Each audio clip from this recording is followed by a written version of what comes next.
बाल जो है वहाँ पर सत्यनारायण भगवान की कथा को कर रहे थे।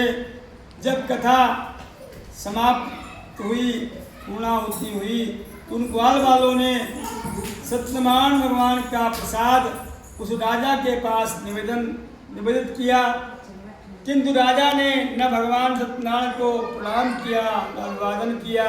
जो प्रसाद दिया था उसको त्याग करके छोड़ करके अपने राज की ओर प्रस्थान कर गया, जिससे भगवान सत्यनारायण बहुत ही जो है अप्रसन्न हो गए, उसको श्राप दे दिया, जिसके कारण उनके जो धन और पुत्र था राजलक्ष्मी से उसे च्युत हो गए।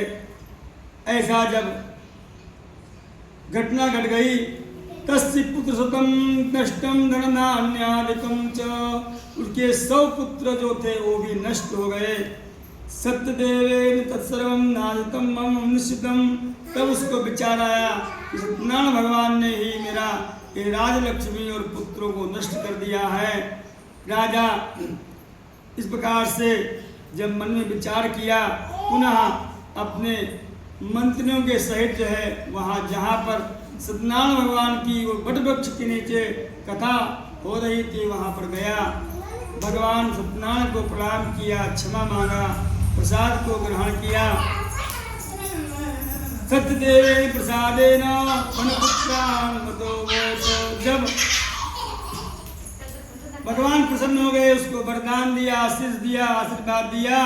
कहते हैं वो जब पुनः अपने घर को गया, भगवान की कृपा से उसके पुत्र जो 100 थे वो जीवित हो गए। जो धन लक्ष्मी थी पुनः उसको प्राप्त हुई। इस लोक में सुख भोग करके अंत में सत्यनारायण भगवान के गोलोक धाम को प्राप्त किया। यो इदम कुरुते सत्यविदम परम दुर्लभम, कहते इस प्रकार से सत्यनारायण भगवान के इस परम दुर्लभ व्रत को जो श्रवण करता है उसको धन धान्यादि की प्राप्ति होती है। दरिद्रो लभितो वित्तम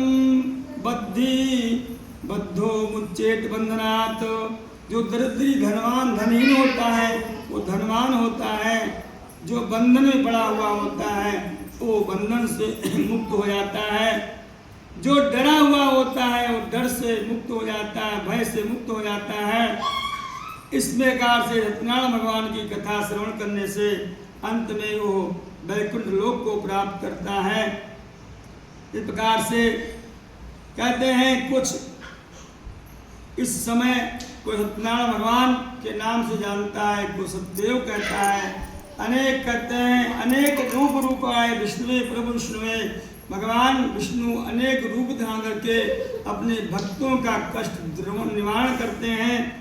इस प्रकार से कहते हैं जो पूर्व जन्म में जिन लोगों ने सत्यनारायण भगवान की कथा श्रवण किया उसको बतलाते हैं कि प्राचीन समय में सदानंदो महाब्राह्मण, सदानंद नाम के एक ब्राह्मण हुए। वो जो है भगवान की पूर्णा करके प्रार्थना करके अर्चना करके दूसरे जन्म में सुदामा नामक वह जो है ब्राह्मण हुए। उस जन्म में भगवान श्री कृष्ण की उपासना करके अर्चना करके कहते अंत में वो मोक्ष को प्राप्त किया। लकड़ी बेचने वाला जो लकड़हारा था वो भूराजा हुआ, अर्थात सुग्रीव के रूप में राजा बने। तस्मिन जन्म में कहते उस जन्म में भगवान राम की सेवा करने के